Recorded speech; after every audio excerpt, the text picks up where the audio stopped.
I have a question for you. Sure thing. Are you by any chance a weeb? I might be a weeb. What would give that away? So I have something funny to show you, maybe off stream, of Okay. when weebs play chess. Oh god. Yeah. It's a skit that I came up with because I was like, oh, these anime YouTubers are playing, and you know, since I know Japanese, I know about the weeb culture as well. I'm not a weeb myself, Yeah. but You're not a weeb yourself. I'm not. I'm sorry. It's okay. Can we not be friends anymore? I'm sorry. I only talk to fellow weebs. I don't know. I shouldn't be on this call right now. Right. Okay, I've got it all set up, so I'm gonna start streaming my end as well. Got it, okay.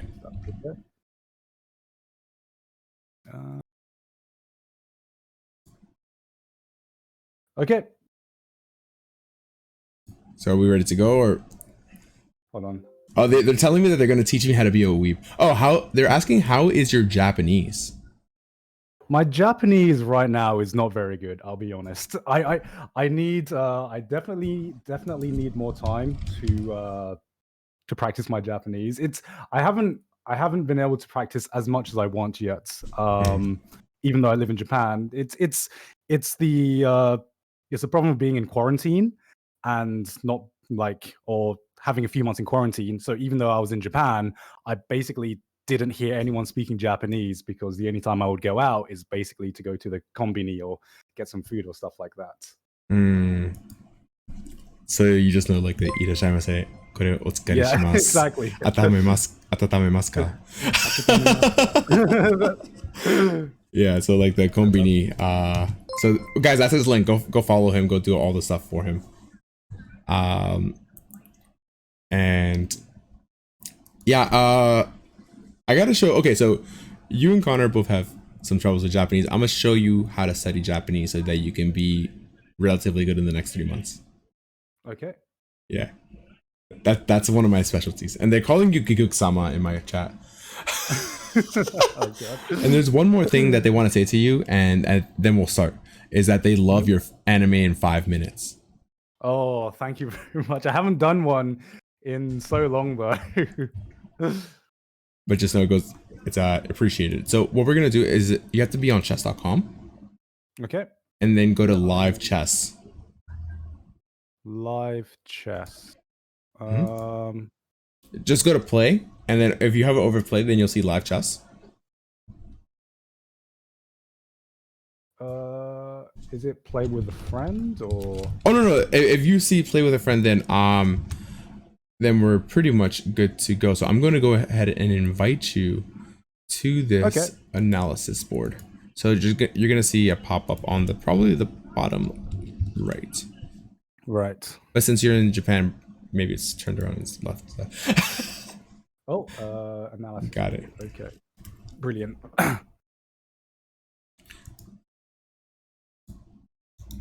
Right. So. Okay, I see it. Okay, great. Oh, thanks for the sub. So you're a genius. And seriously? Yeah, so the way I teach, I basically stalk you and I look at all of your games and I go through what you're doing right and what you're doing wrong. Right.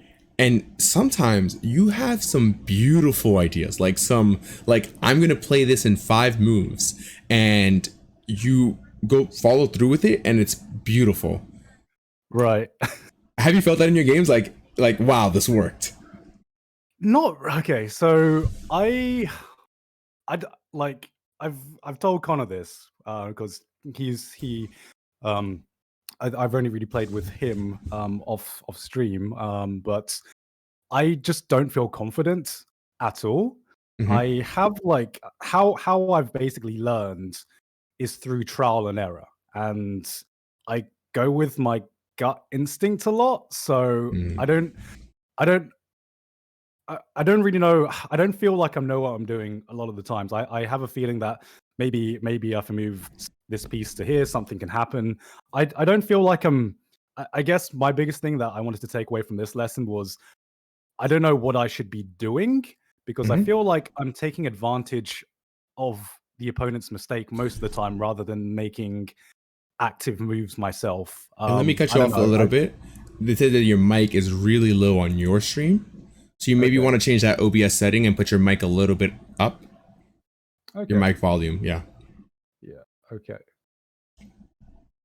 Let me see.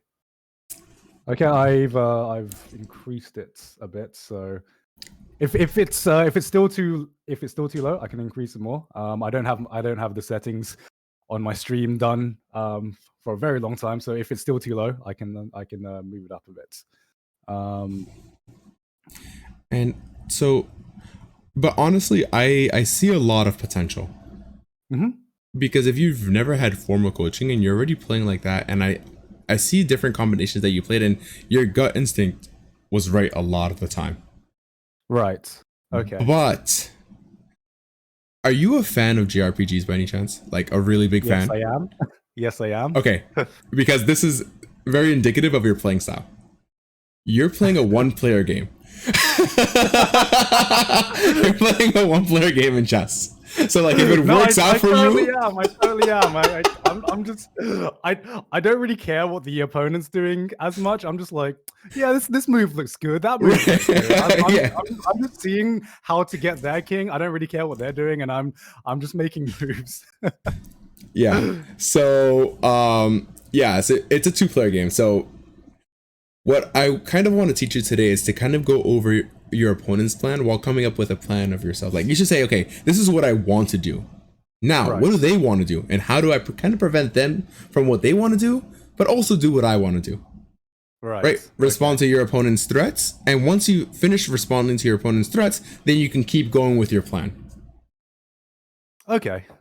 Right. And so I have two games that I want to show you today, kind of that demonstrate that. So I'm going to pop them on. And so basically how we're going to do it is we're going to play this thing called Guess the Move.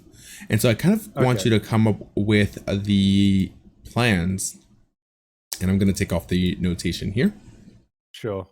So this is a game. It's a very famous game by Marazzi. So Marazzi is he has a opening name after him, like the Marazzi Binds.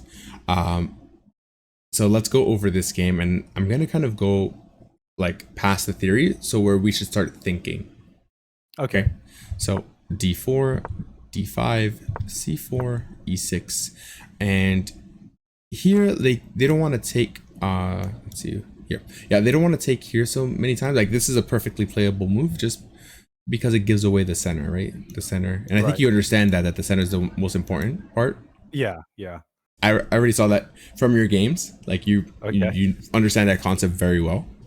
So I'm not gonna go too much into detail on that. I mean that was through trial and error as well. When I just lost a bunch of times early game, and I was like, I should probably this area is probably pretty important. I should should try to control it. Yeah. So kind of like brute forcing chess.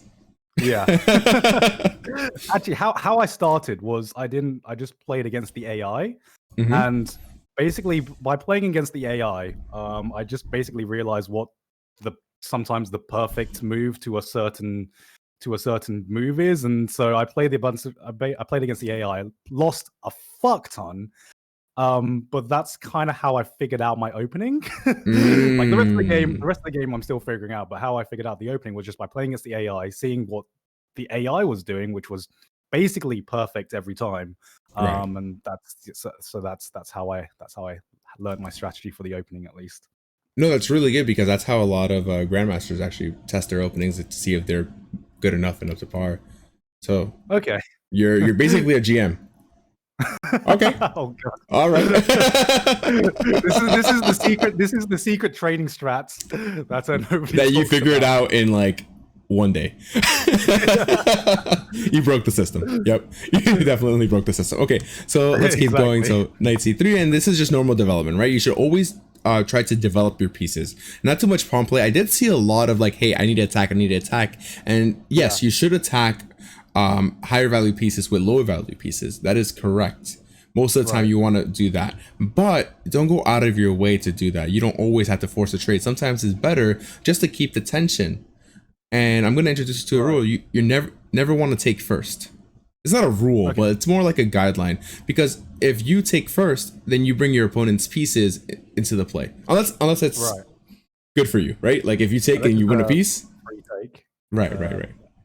Okay. Okay, so bishop g5. This is. Do you know what this is called? A pin? Yeah. Good job. Okay. Yeah. So breaking the pin with bishop e7, also developing because they probably want to do what? What does black want to do? Black wants to castle right now? Yeah, or eventually, right? Like in the next few moves, right? Yeah. Yep. So okay, e3. E3 is to do what? E3 is to I guess protects the center pawn, and also free up the bishop on f1. Exactly. And also in some lines we're protecting on c4. Okay. And this is a really nice trick that black has. They don't really want to take this pawn until this bishop moves. And there's something called tempo in chess. It's about time. So let me show you. Let me just make a random move. So actually this is the next move that was played. But let's try to compare the position, right? So let's say I played here, and then bishop d3. Okay. And let's compare that to taking here, bishop here. Now it's white to move. Well, the white has the bishop out near the center, and the black is still developing its knight. So yeah, I can. So the white has the advantage in this case. Right. So like if they take so let's say e3 and they take immediately, bishop c4, and I hear white is up a tempo here. But if they wait, let's say they play knight d7, they move the bishop. Now you take. Now it's black to move. So you see how black gained to move there? Yeah. Same position, just black. It's black to play. So that's tempo, and you always want to try to count those tempi. Okay. Yep. Okay. Not what happened in the game, but just I thought I would note that. Okay. So knight f3, castles, queen c2, c6, and we're gonna get to the thinking part right now. Here and now they play knight to h5. What would you play in this position? It's white to move. What would you play?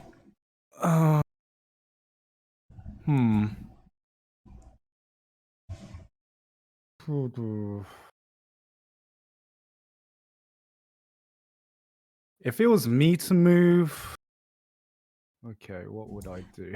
By the way, for your chat, the reason that I'm going over this game is because Gigguk is already a genius, and I saw the way he plays, and I know he can understand this stuff.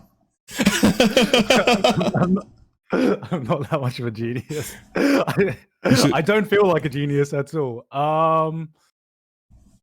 Right now, the first thing that like just immediately comes to mind is moving the knight from f3 to e5 just to put pressure on. Okay, we have to stop that, because what are they gonna do if you move your knight to e5? What are they threatening? Why did they play knight h5? What does that open up? This is called a discovered attack, by the way. Okay. They're not doing knight h5 because it looks pretty. Right. Actually, it's a very ugly move because knights on the rim are dim. Because it's on the rim, so I wouldn't know why he's doing that. Yeah, this is my problem. I'm playing a one-player game. Yeah. So I thought this game would be perfect for you.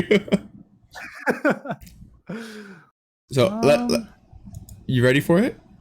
Okay, okay. Hit me with it. Go on. They want to take your bishop, right? They're double attacking on your bishop, and you only have one defender. Ah, you're totally right. I totally didn't see that. You are absolutely right. Right. So honestly, knight h5 wasn't a good move, and even here, like bishop just captures on e7 and queen captures e7 is completely fine for white. But here, Marathi plays with h4. And why do you think he played that? To protect his bishop. But why did he protect his bishop in that way instead of maybe trading? Like, what does he want? He wants to pin the bishop. I'm guessing that he would want to pin the bishop to the queen, so that he can't move his bishop. Okay, that is a very good point. So yeah, now the bishop can't move, so now they're forced to stay on this diagonal, right? Okay. So that is a good point. Yeah. But also, let's look at this. Remember, you don't want to take first. Yeah. That rule, right? Because now the queen would have been in a better position. Yeah. And get a load of this. If they do decide to take, we can always take this way, and now our rook suddenly becomes active. Ah, okay, yeah, I see. Okay, so let's play a move here. F5. F5 is a very, very strong move. It's saying, hey, I'm going to clamp down on this square. Right. I'm going to have complete control over it. And in chess, there's something called pawn breaks. Do you know what those are? No, I do not. So pawn breaks kind of are moves that change the pawn structure, usually like this, right? You play e4 right. And you're going to either take or you're going to push, and that is going to change the whole dynamic of the game. Pawns are basically the soul of chess. Yeah. Right? And so if they play f6, actually we have a very beautiful move. I'm wondering if you can find it. Okay, now you can play your one-player game. try to like attack your opponent. So if they play that,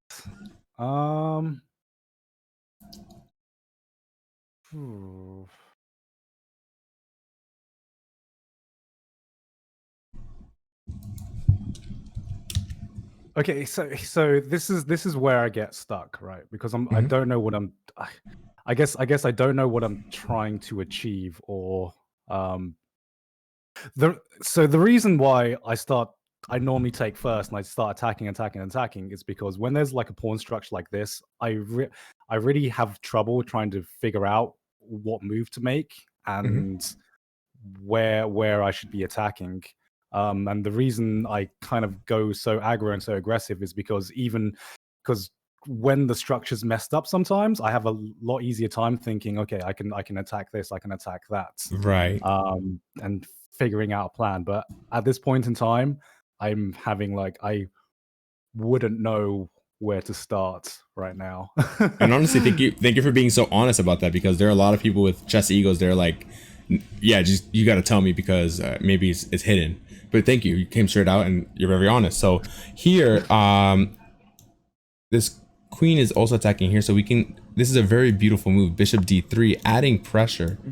Now you might say, well, they're attacking our bishop. So isn't this a bad move? But look at the follow-up if they do take our bishop. Take here. Bishop captures on h7. What happens if they go here? Do you see a move? Yeah, I believe if you move the queen up, it's checkmate. Where? What square? If you move the queen from c2 to g6. Yeah. Is that right? Yeah, that's checkmate. Exactly. Okay, so that means that they cannot go there. We would love them in the tournament. We would love them to go to f7, but okay, they go to h8. Now we get why h4 was such a nice move. What do we do here?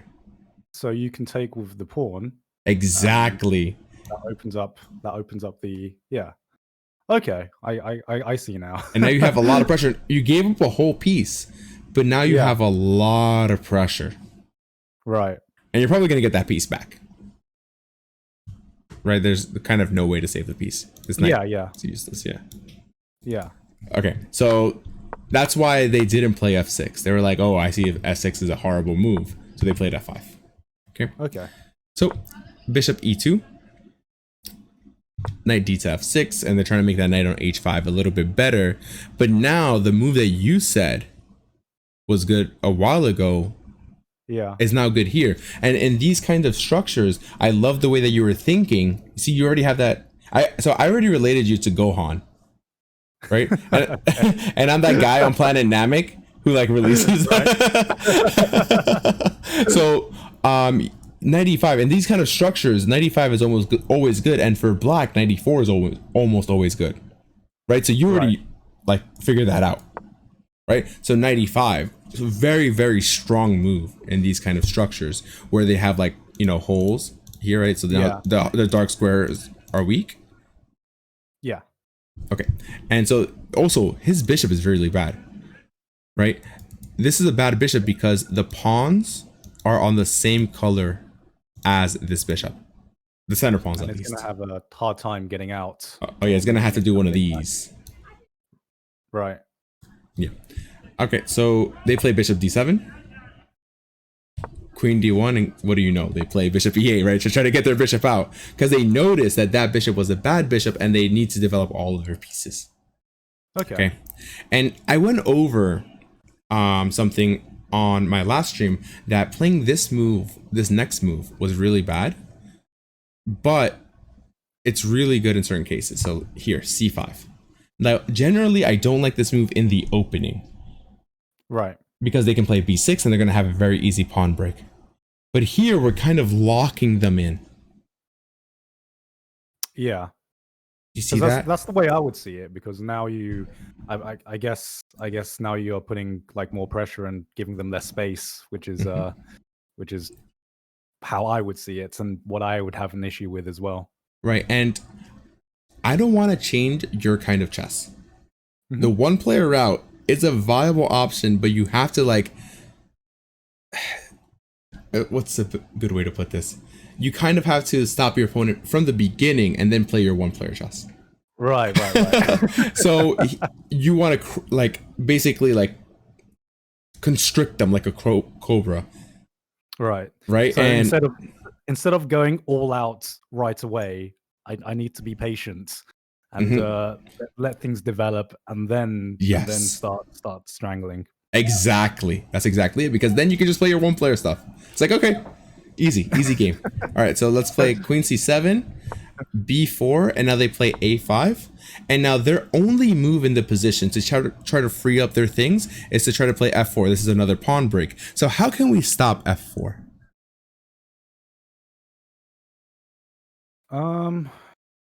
Guess you can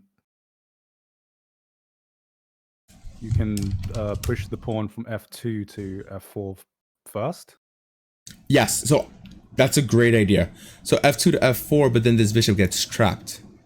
Ah, right. Right, but f2 to f4 is it's a great idea, because usually if you don't want your opponent to play somewhere, you should play there yourself. Yeah. So that's actually a very well-known concept. But let's try a different way. So what's another way to not stop it, but kind of deter them from playing it, because it would result into material loss? You could also put g2 to g3. Nice. As well. Yeah, very nice. So you're basically playing like one of the best players in history here. It doesn't feel that way. So basically here, you can see that black almost has no plan. This bishop, horrible. Where can this knight move? How many legal moves do they have? They have two, right? They can take the pawn or they can lose the knight. Yeah. Right. And so here they have nothing, and then they take, and here comes a really, really nice concept, is that you want to take control of open files. What's the only open file in this position? It's to the left. It's the A file. Right, the A file is open. Right, so we want to try to take control of that file. Luckily for us, they captured here. I mean, they kind of have to. And then we capture, and now we control the whole A file. Right. So great. And they play knight to e4, which is a good move here. And now Can you find a move to kind of like help activate your pieces? And it's a pawn break, by the way. It's a pawn break.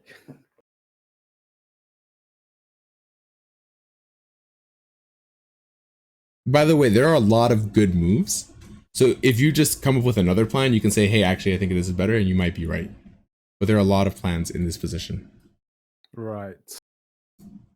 Would take. And while you're thinking, I'm just gonna do stuff. This is the reason that I love chess. Not every position has one right answer. There are many right answers, just about how you want to play the position. Right.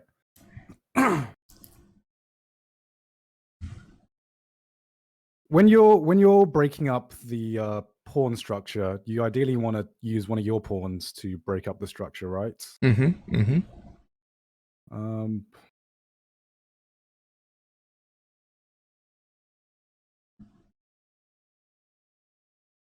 I guess the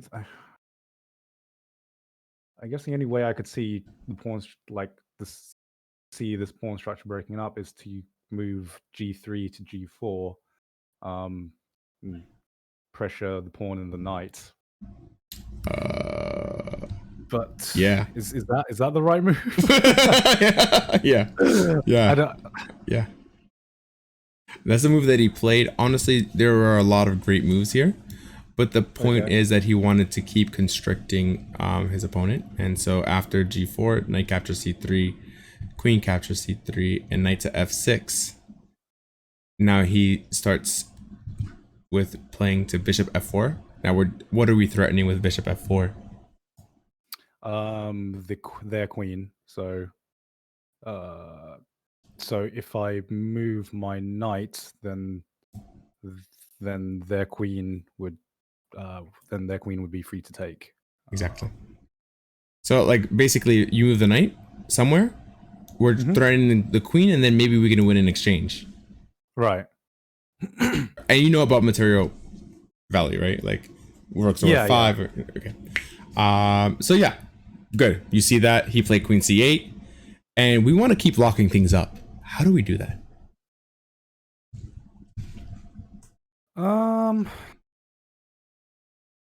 We don't want to allow any captures. We don't want to allow him to do anything. I mean, if it were me, I would just keep pushing my pawns up. So I would go. Would G4 to G5 be good? That's the move they played. Okay. So here they play knight to d7, which is basically their only move, right? And here let's kind of take inventory and kind of see what their pieces can do.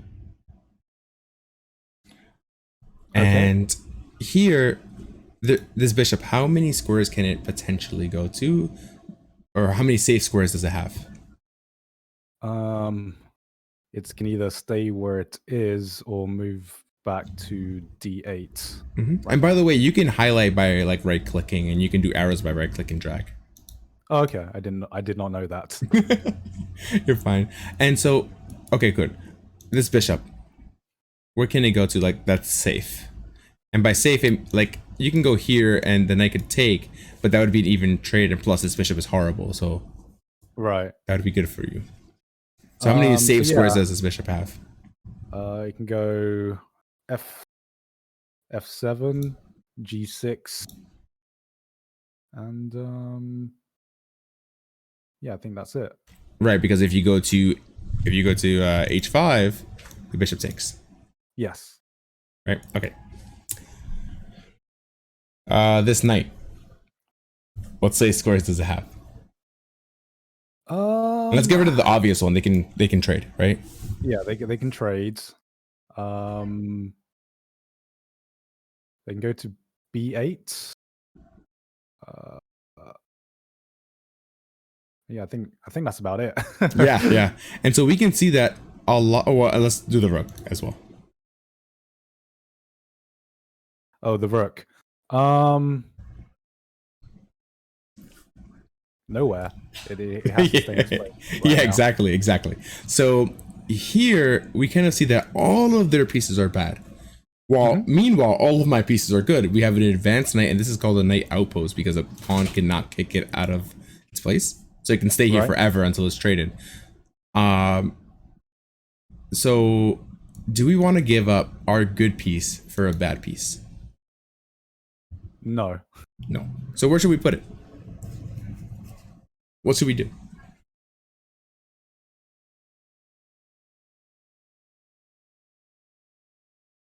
What squares are available? So it's that square, that square. By the way, I'm going to teach you something here as well. The pawn structure usually points to where you need to play. Right. So where's this pointing to? Yeah. In what sense? Like where the pawns leading? Are they going to the king side? Are they on this side, or are they on the queen side? Are they pointing to the queen side, or are they pointing to the king side? They're pointing towards the queen side. Right. So that's where we kind of should play, and that's where we should kind of focus our attention on our pieces. Okay. Just to kind of give you a hint. Okay, then I guess I'd have to move knight to d3, because that's I can't move forward without sacrificing it. And yeah. Okay, so they played bishop to f7. Basically, they have nothing to do here. They can't play anything. This rook, great. Now he has 2 squares. Like it's horrible. Right. And so here, what is the only piece that's not playing and that's not attacking the queen side? Sorry, can you repeat that? Sure. What's the only piece that is not attacking the queen side and that we haven't developed yet? Our rook. Okay, so how do we do that? We can castle? Yeah, we can castle. So castling is really good, but in this case, they played king to d2, and the reason is they're not going to checkmate me if I'm in the middle. Okay. They can't do anything. So I'd rather my king be in the middle where I can either go to the king side or the queen side later, rather than not being flexible at all and maybe being on the king side. Okay.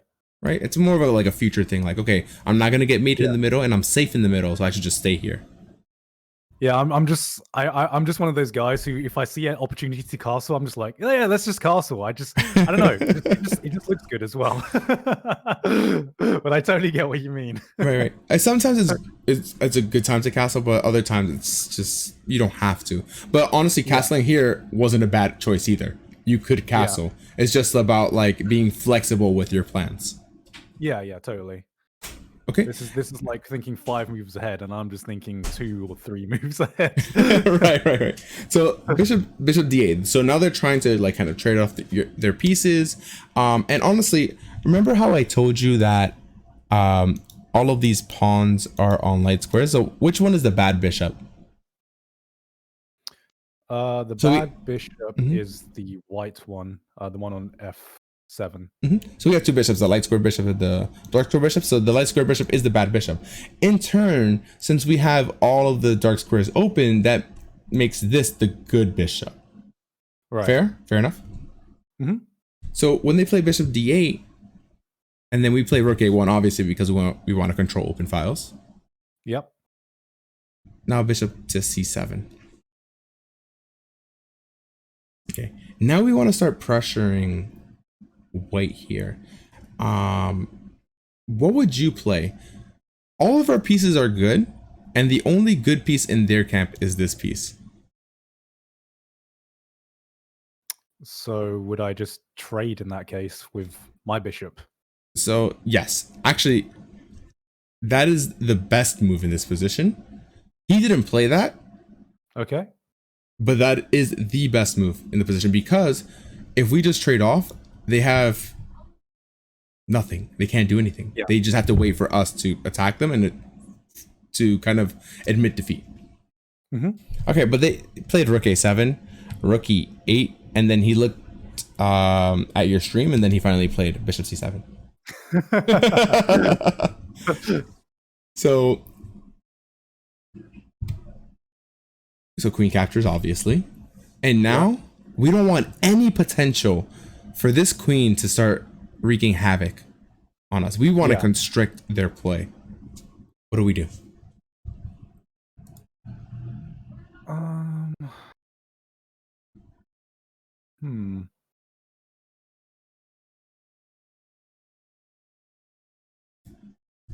Uh. Do we go knight to f4? Yeah, knight to f4 is a good move, but try to find a move that kind of commit, like, because eventually we want to move our knight, Yeah. right? So think about something else that can occupy that square, and that kind of gives it away. But Sorry, can you say that again? try to find a move that occupies f4, and I kind of gave it away in the last one because if your knight doesn't occupy f4, then the pawn will, right? Oh, I completely didn't see that pawn there. Yeah, you're right. Mhm. You can just push the pawn up, can't you? Yeah, and here, if we don't play f4, then they have this really nice break e5. Remember I was talking about breaks, and now you're completely shutting down all of their plans. Right. There is no plan to improve your pieces. You cannot improve your pieces here. This bishop is always Right. going to be stuck behind their pawns, and it's just a mess. You just have to hold on and just hope that they don't know how to convert. Yeah. So okay, so they play rook b8, and now we play b5. And now it looks like a pawn sacrifice, but if they take, then knight to b4, and this is a nice outpost where we can play different things soon, like c6, for example. Right. This bishop is now attacking this, and there's no adequate way to defend. Right. So they cannot take. And this is watching this game is just realizing that because how I would have played this game, I wouldn't have seen a lot of these moves simply because I wouldn't be thinking about how they could get out of their situation. Right. Um, so it's really eye opening to see just how many moves you can play just to enable them to stop any kind of comeback at all. Right. And the reason I chose this game for you is because this shows you that you can play one player chess. You can play by yourself, but you just have to restrict their options first. Right. Right. So if you want that style, then do it. Like, you can dominate. So queen c8 and now b6. You stop everything. Yeah. And now we kind of transfer the attack to like this pawn here, or maybe some moves, and now they're just like basically hopeless. Yeah. Bishop e8, and they just kind of have to move back and forth and shuffle their pieces. So now my knight is gonna come around and hop on to that square, right? Because that's a new target. That's the weakest Okay. pawn. Yeah. We call this the base of the pawn chain. Yeah, that's the pawn I always try to target whenever I'm breaking a structure. That's normally why I use my knights so much. Yep. And so knight f8, knight b3, and then they play, out of desperation, they play e5. And then we Right. take knight e6 because now they just want to open up the position. If they can like give you a pawn or two and they can get their bishop active, then hopefully they can just say, okay, I'm gonna go to an endgame where I'm a little bit worse, but I can just keep playing. Okay, so here he played bishop to d3, attacking this very loose pawn. He played g6, which locks out his own bishop, which is the point. Right, and now h5, saying if you take, I'm gonna take, and now I'm pinning your knight, which is probably gonna be your only good piece. Right. Right, It's the into only piece I can escape. right, and so now he's gonna protect this knight, and look what he does.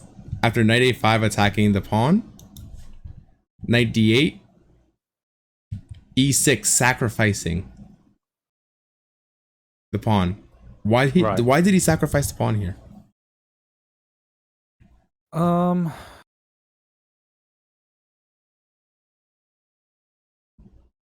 Because Let's go back to this position. okay. Why do you think?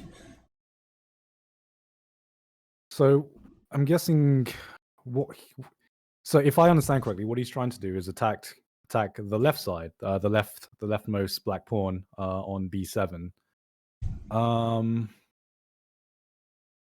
Is he trying to create like an opportunity for an opening on that side, or is he trying to free up his queen so the queen can enter as well? Beautiful. Yeah, you hit the nail on the head there. Yeah, so you want to open up the diagonal for the queen, and you want to try some checkmate opportunities there. And also remember that the queen has to stay here, the knight has to stay here, the rook has to stay here for the attack on this base. And we're just trying to maneuver our pieces in a way, right? So here, and then they play queen captures. And so how can we threaten checkmate on the next move?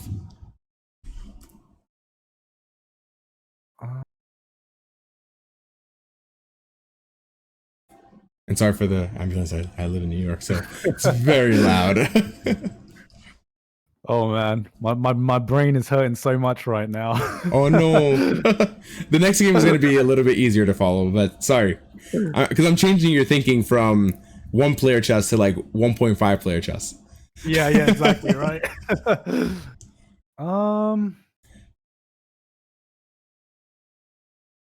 You push h5 to h6. Yep.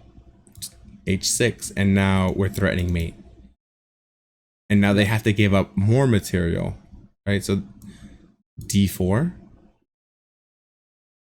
Obviously, we're going to take with the queen so we can renew the threat. Yeah. Right. They play queen a2, king e1, and knight e6. Now they're covering this square, right? They checked us first, winning the tempo, and now they move there. Beautiful. Right. Okay, so now where do we play to kind of like keep the initiative? And basically what the initiative is that we're dictating how the play is going to go. Usually we want to attack pieces and we want to threaten mate. Yeah, so anything I can threaten with? I guess I would now would be the time to attack the pawn. Is that right? On the left side of things, or this one? Yes. Okay. Yes. So actually, yes, but you have to do it in a genius way. We want to attack this pawn, but we want to attack maybe the defender of the pawn.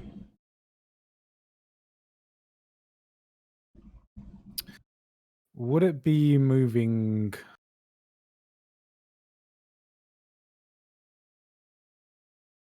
queen up to d6? Queen d6 is a good move. But after rook d8, now they're attacking you and threatening also the bishop. Okay. Can we find another way to attack the rook?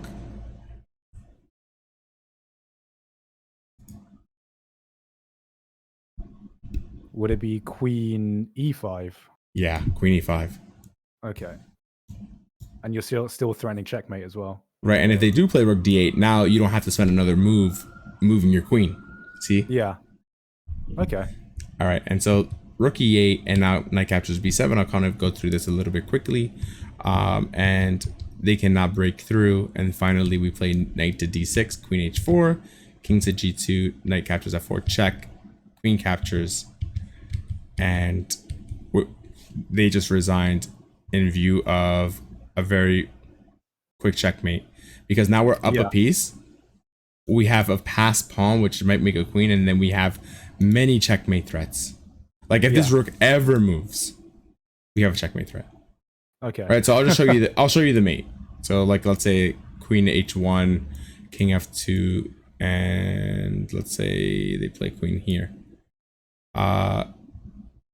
So king g3 getting out of the way, or we can play knight captures e8. Doesn't really matter. Knight captures e8, queen d2 check. We have to get away from the check. So here, queen e1, king h2, queen e2, king h3, queen h5, king g3. No more checks, so they have to play queen g4. Takes. Let's say they play king to Oh, sorry, they just took. We don't take. We play knight to d6. Yeah. King f8. And then Captures basically on over now. g4. Yeah. Forcing them back because they have no moves here. And this is a blockade, and then mate. Right. Okay. So hopefully you like that game. I'm actually going to send it to you right now in the Discord so you can look over it later. Okay. Thank you very much. With some of the notes. And then I have one more game. Hopefully your head isn't hurting too much.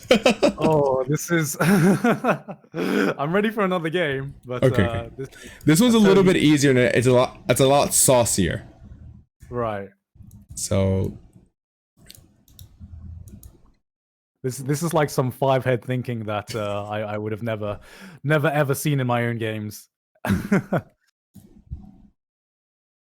But now you will see them. Hopefully. I kind of it's taught me a lot because it's shown me I should be looking out for other things as well.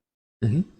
And so we're gonna go into an opening that everybody plays. Like it's a not beginner opening, but everybody learns this in the beginning, right? They learn to get their knights out, get their bishops out, right? Knight f6, knight c3, right? And we go into this line. This is actually a very common tactic where they play knight captures e4. Mm-hmm. Right, and you should be looking at this game from Black's point of view. Right. Okay. And then they play d5, right? So they took the pawn. So they go for the fork. They go for the fork, exactly. Bishop d5, queen captures d5, knight to c3, queen d8, castles, bishop to d6. Just defending, and usually this is a really bad place to put your bishop. But what you're saying is that eventually this pawn is going to disappear and I'm going to be attacking h2. Right. Right?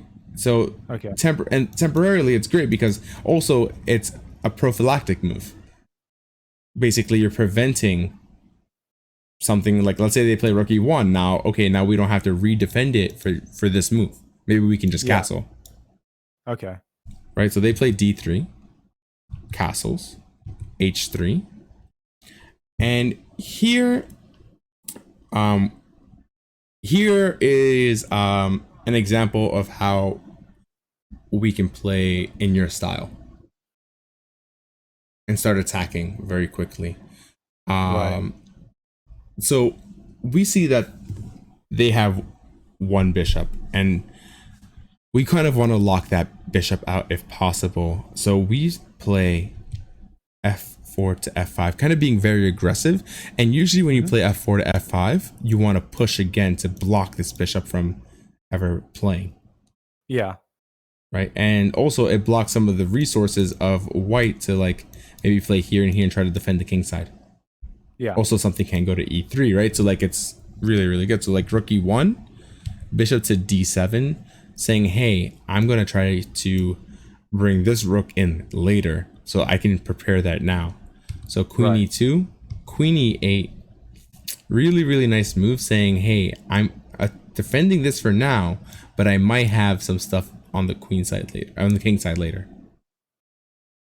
Okay. So bishop e3, queen g6, king to h1, and I'm kind of going to let you play from here. Oh no. So now you have a very beautiful position. And just think about attacking, and there's no immediate checkmate, okay? So we're going from this position. Actually, sorry, let me just sit up. We're going in this position, we're just kind of trying to make good moves that will push our opponent back so that we can do whatever we want to do. Okay.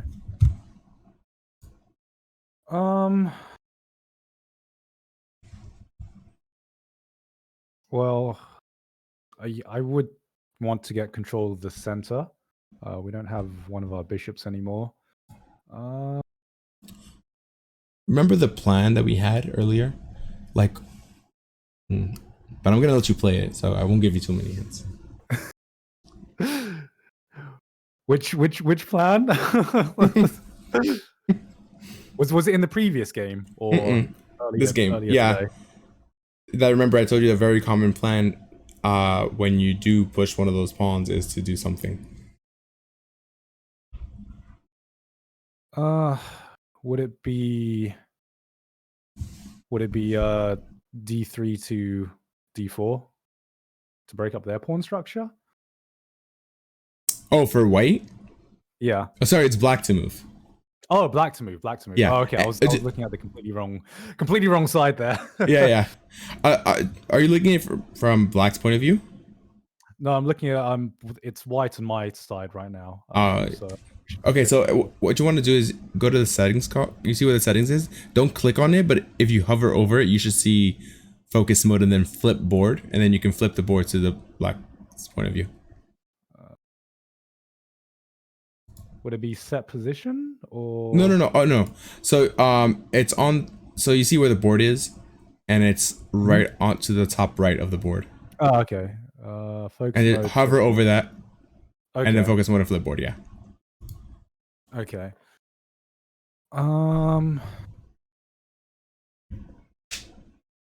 So okay, right now, would it be e5 to e4? Very good idea, but unfortunately, it isn't the best move here, because that just allows some more mobility for the dark square bishop. Right.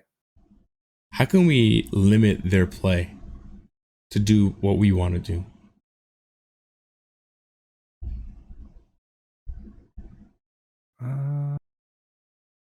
It would be if we want to get rid of the bishop, then it would be f5 to f4.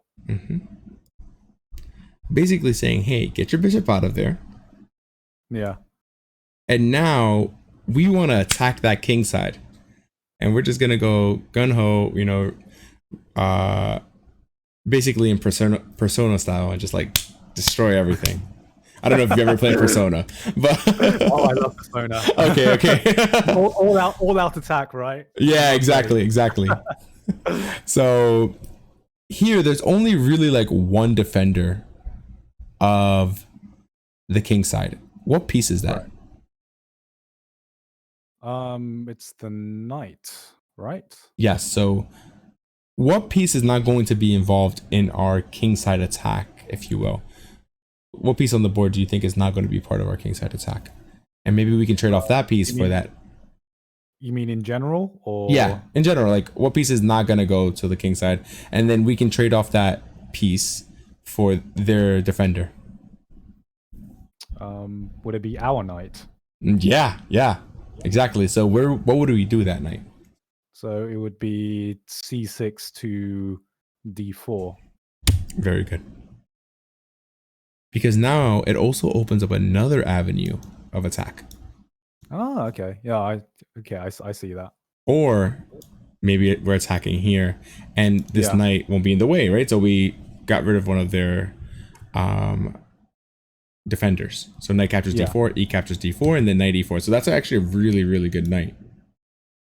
But now we can destroy their pawn structure with one move.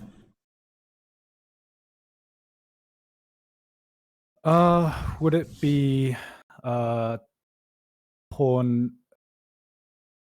f4 to f3? Yep, and when you're calling out moves, you can just say the square that it goes to. Okay. Right, so you can just say pawn f3. Okay, pawn f3. Yep. So yeah, f3. Destroying their pawn structure and also threatening mate. Very cheeky mate, actually. Right, and it also opens up your bishop on the green square as well to go with. On the dark squares.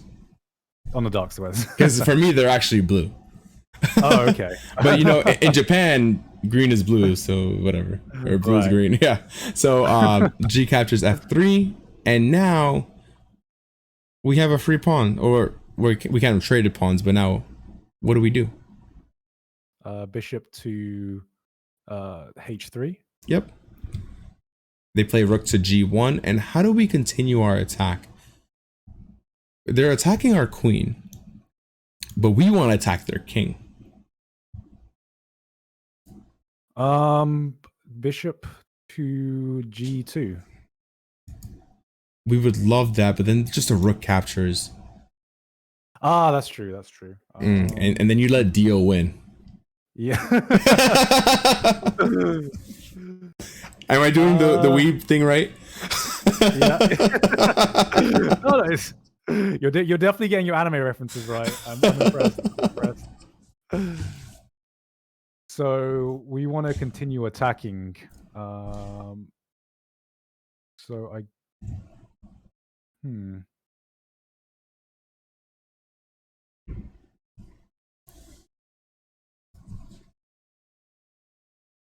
Think about the files that we need to be on.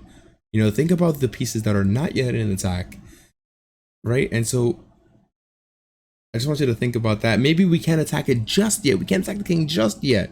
We need to be a little bit patient. Okay. But eventually, you know, we'll get there. Would it be last reference? Go ahead. Queen to h5? Yeah, exactly. No, we're eventually getting there. Like Luffy finding One Piece. Okay, that's my last reference. Actually, question: Have you watched any anime, or is this like purely knowledge from what you've heard from third party conversations? So I've watched some anime, and I enjoy anime, but I'm not like, I don't consider myself a weeb. I mean, if you watch anime and if you enjoy anime, surely that's like a little bit of a weeb. Because when people say they're not weebs, normally what that means is they don't watch any anime at all. Okay, I watch some anime, but not like a lot. Like, yeah, I'd rather study chess. I'm a chess weeb or a chess otaku. But yeah, okay, yeah, exactly. Queen h5. So rook g5 and then queen to h4, right? Because we just want to keep the attack going. Yeah. So king g1, trying to run away from our attack, but we kind of would love a discovered attack, right? If their king was like on this line, we could discover just by moving the bishop away, right? We can discover the queen's check. Can we find a move that forces white to now come back to the h file? Would it be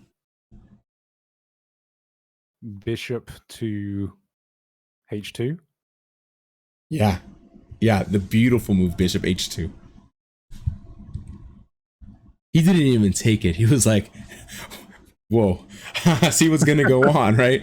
Because the idea is that if we go here, then check and give me the girl. Yeah, and you get a free queen. Yep. Yeah. So king h1, and then here now we have another beautiful move that he played in the game. I'm wondering if you can find it. Now there are two pieces in our way to checking the king. Can you find the move that kind of eliminates one of them, but in a very sneaky way?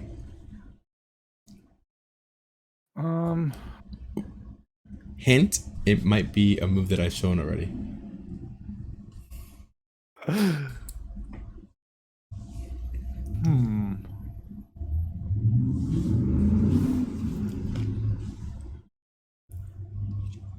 Would it just be bishop to f1? Exactly what was played, and they cannot take because of what combination? It's checkmate. Well, it's gonna be checkmate of you because they're gonna have to sacrifice a lot of pieces, but yeah. Can you show me the winning move? So if you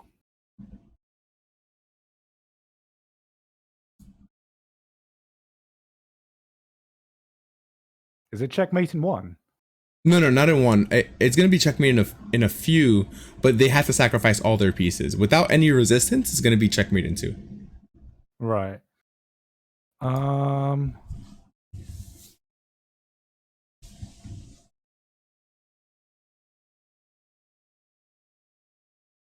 Would I go rook to f3? That's good, but let's use our discovered attack and the fact that the king almost has no squares. Yes. Would it be bishop to G, bishop to G3? Mm-hmm. Let's say that no resistance, okay? No resistance Okay. at all. Then what do we do? Queen to H2. Exactly. We do H2 mate, right? Mhm. Beautiful. Beautiful move.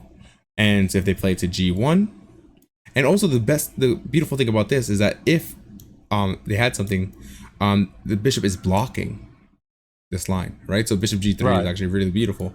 Queen H2, and that actually, okay, let's play back. So they didn't take actually, and they Right. played queen to D1. And now the idea is that when you play bishop G3, right? I'm gonna play king to H, and we're gonna kind of do a mental exercise here. And by the way, Okay. the game is almost over, so I won't hurt your brain too much. But a little mental exercise, okay? So I'm gonna play bishop to G3, and this is the idea. Okay. I'm gonna play king to G1, queen to H2, king takes on F1, queen to H1 check, and now I have this square available for my Right. king.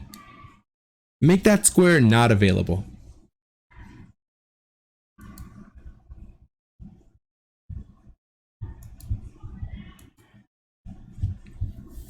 Uh,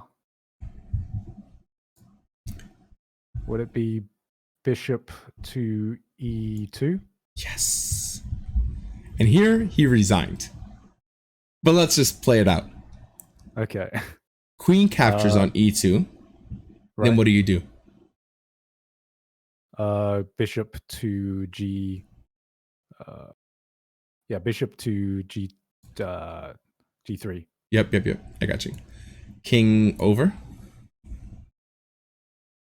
Queen to H2. Mm-hmm.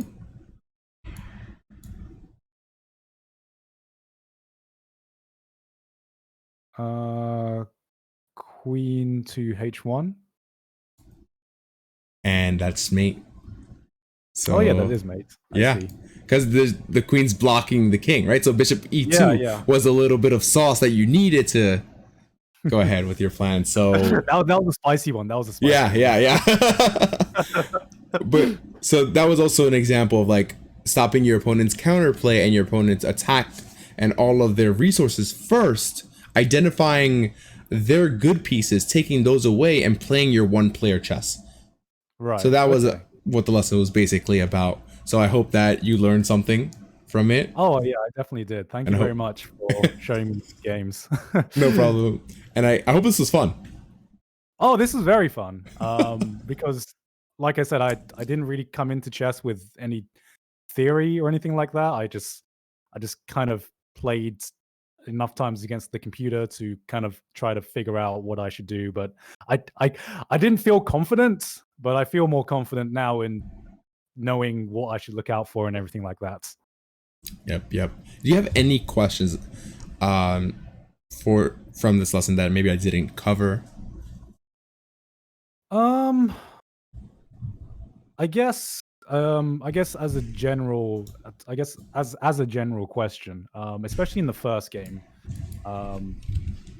how like if there is like a pawn structure like that where things are well defended, what kind of opening should I be looking for on my end if I'm attacking? Because sometimes when the pieces develop, when all the pieces are developed and there's like a pawn structure and I'm just trying to advance, like I said, what I have trouble trying to identify is which kind of area I should be focusing on myself.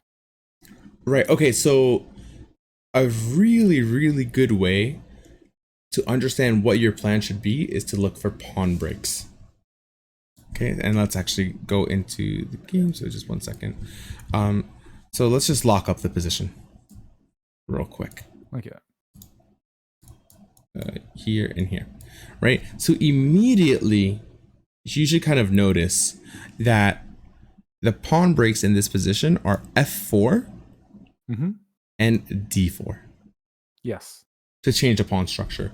With that in mind, your plan should revolve around making those work and then getting your pieces active around those plans. Okay. And if they let you play f4 and they don't take, then you play f5 and cramp their position and get a spatial advantage. Right.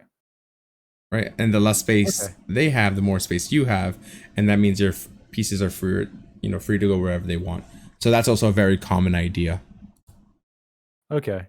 And I have some homework for you. Great. So Love some homework. yeah, the homework is to do 50 tactics a day. Okay. Hopefully you had fun with them. No, I definitely did. This was a lot of fun. I hadn't played chess since about middle school, so this has been my first chess reintroduction, and I didn't really remember. I mean, I wasn't that good in middle school anyway, so it's been really fun getting back into chess. And I'm glad, because a lot of people say chess, that's that nerd stuff, right? But like, it can be really fun and really exciting. Hey man, that's what people used to say about anime. I remember growing up, and I couldn't tell people I watch anime because that's that weird nerd shit, right? That's that weird. Why would you want to be a weeb? But now weeb is the in thing, right? Sorry.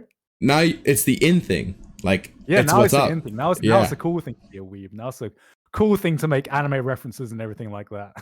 And to have an anime body pillow. I mean, that might just be me. That's probably just. I'm not going to say that's normalized